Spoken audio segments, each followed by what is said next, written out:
Today we're going to do a little experiment. We're going to see what if we sell our car tomorrow, how many ride shares and rental cars we can use every single month and still save money compared to the cost of car ownership. This is a great episode for anyone living in an urban area debating if owning a car is worth it. Like always, I've included a customizable spreadsheet in the description for you to plug in your own numbers and see exactly how much cost this is for you. All the math's done for you, you just got to plug in your own numbers. Now before I dive into it, I should say that this episode is pretty similar to an episode that we already released where we found the cost of driving 1 mile. So if you're interested in that, the exact cost of driving 1 mile, definitely check that episode out. And if you've already seen that episode, feel free to jump to later in this video where we pick up where we left off. So to figure out how much of a budget we have on alternative transportation, we first have to compare how much money we would save if we sold our car tomorrow versus holding on to it like normal. So if we hold on to our car like normal, I'm going to say that we're doing it over a 5-year span. This is just to make it a little easier on me that now I've paid off all my car payments that I need to.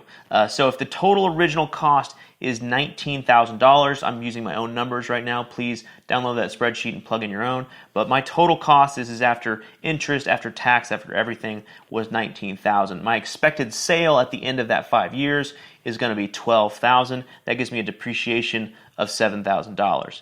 Also, the total expected term maintenance is about $3,000. It's $600 a year, an estimate given by AAA. If you live in Europe, this is about 2,700 euros. So the average mile per gallon for my car is 27 miles per gallon. The average gas over the 5 years, this is an estimate. The national average right now is 275 over 5 years. I'm going to say it's about 280. Gas prices haven't been getting hiked too much lately. So I'm going to say $2.80. An estimated annual miles is 13,476 if you live in the US. If you live in Europe, where everything is much closer, that number is going to be a lot lower. So the total cost of gas over the term is going to be $6,988. We also have to add in the cost of registration, inspections, smog check, all these things. That's going to run me personally living in Texas about $140 a year. If you live in California or other states with smog checks, you're looking at a lot more. Over the 5-year term, that's going to be $700 for me. And of course, we have monthly insurance. Mine, I'm going to say, is $80 times 12 months in a year times 5 years in our term. We're looking at $4,800 spent on insurance. So total cost of car ownership in 5 years, we're looking at $22,488. Now we need to compare that with the money involved if we were to sell our car tomorrow. So first off is the depreciation. And one thing to note here is that we need to include the remaining interest in this number because that's money that we don't have to pay if we're selling the car early. So instead of our $19,000 that we're comparing it to, in this version, we subtract that remaining interest, so our total cost is only $18,100. So if I expect to sell it for $15,000, that means that the depreciation then is going to be $3,100. Also, if I sell it for $15,000, that means I need to pay off the remaining principal to my bank, which in my case is $11,200. This is a number that you can find on your bank's website when you sign in. So that means the cash in pocket after the sale is going to be $3,800. Now, this is over a 5-year term, so that sale is today. So I'm going to say that we can take that money and actually invest it at a 6% growth every year, and that gives us a gain over 5 years of $1,285. So we take the depreciation, we subtract the money that we've gained, and we realize that the total cost in this case is only $1,815. So we compare that with the total cost of owning a car like normal, and we're looking at $20,673 or $344 a month. So that's our budget we're working with, $344.55. So as long as we spend less than that on a bus pass, on a bicycle, on rental cars and scooters, on any kind of alternative transportation, as long as we spend less than $344, then we're saving money over time. So we're going to kind of tackle all the different alternative modes of transportation, and depending on where you live, maybe some of these appeal to you, maybe some don't. So this is definitely a pick and choose, very personalized episode here. So please make sure you plug in your own numbers in the spreadsheet and see just how much money you can save and just how many rideshare trips or scooter rentals or things like that you can do per month. So we're going to start off and look at the cost of a bicycle. A bicycle is a great mode of transportation if that works for you. If you live 5 miles away from where you work and where you hang out, this is a great option for you. It's very cheap when you look into it. So I'm going to say that we're going to buy a $400 bicycle. This is a little bit on the cheap side for a nicer road bike or something like that, but $400 doesn't seem out of the realm of possibility. Now I looked online. It said the average life of a bicycle is about 10 years. Mine personally have usually lasted me 6 to 8, and I don't take good care of my bikes. So I do think that if we were to get tune-ups when we need them and to take care of the bike, do maintenance when we need it, I do think that 10 years is not out of the realm of possibility. However, if that's a different number for you, feel free to plug in a different number. So I'm saying the yearly maintenance of a bicycle is about $50. Maybe we're getting a tune-up every other year or something like that. And the expected price of the bicycle sale, I'm going to say 0. I'm just going to say we're going to run this thing into the dirt.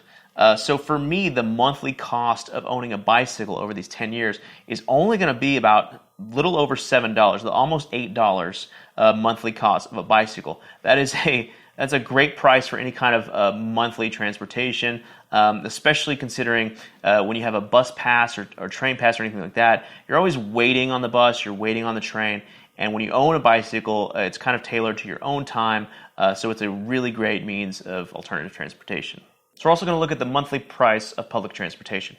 Here in Austin, the most expensive plan that they have is $96.25. This is the commuter plan. This is for people who live 20, 30 minutes away commuting into downtown. So I'm going to say that that's something that we'll need to pick up as well. So if we own a bike and have a bus pass, after tax, that means we still have $232 to spend on ride shares and scooters. So when I say rideshare, I'm also loosely equating that with renting a car. If we look on a car rental website like Turo, if you guys have not heard about Turo, I definitely recommend it. It's basically the Airbnb of cars, so people rent out their own cars for you to use, but the price is very competitive when compared to Rent-A-Car, Enterprise, Hertz, or anything like that. So when I look on Turo, the price of renting a car, the cheap ones, are around $24. And this is actually coincidentally about twice the average price of a rideshare here in Austin. And so what that means is if I'm taking an Uber downtown, it costs me $12. Well, typically I'm going to take that Uber back, right? So more often than not. And so we double the price of that rideshare, so suddenly it costs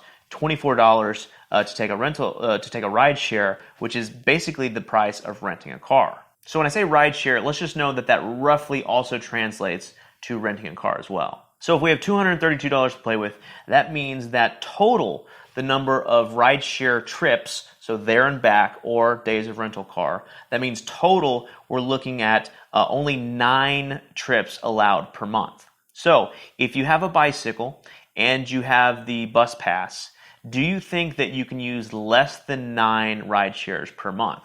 If the answer is yes, then it's worth it for you to sell your car and just use alternative transportation. So one thing to note also when I talk about ride shares and rental cars, this is only in comparison to actually owning a car. So if there are instances where you would take a ride share anyway, even if you did own a car, we're not counting those towards the total number of times that we can use a ride share in a month. So for instance, if it's a Friday night and we know we're going to go downtown drinking, we're going to get a ride share for that, even if we own a car. So we would be doing that anyway, so we're not going to put that cost into consideration. We're only talking about instances where we need to use a ride share when we wouldn't use a ride share when we actually own a car. Now let's say you live in a town where scooters have completely taken over and you live close enough to work and where you hang out that you could only use scooters if you wanted to, and you don't have to rely on Uber or Lyft. And so when we do the math here, I'm going to say that an average cost of a single scooter ride, it varies widely from company to company and how many miles and how many minutes you're on the scooter. But I'm going to say that an average cost of a single scooter ride is going to be $3.25. So if our budget is $232 and the average cost of a single scooter ride is $3.25, this means that the maximum number of scooter trips, there and back, scooter trips allowed per month is 35. So if you live in a town where you don't need to rent a car, you don't need to use rideshare, you can only use scooters, you're actually allowed up to 35 scooter trips per month, which seems like a decent amount. So if this happens to apply to you and your lifestyle for the foreseeable future, it would definitely be worth it for you to sell your car and just rely on alternative transportation. Now, it's a little bit more common for people to take both rideshare from time to time and scooters from time to time. So at the bottom of the spreadsheet here, I'm including a bit where you can actually type in how many ride shares you plan per month, and it'll tell you how many scooter trips you're allowed to stay within that budget. So if I take, for instance, if I take four rideshare trips per month, that means that I have 4 rideshare trips allowed, and now I have 21 scooter trips allowed. So if I decide, okay, I'm going to take 8 rideshare trips, this is twice a week basically, then I'm only down to 6 scooter rides per month.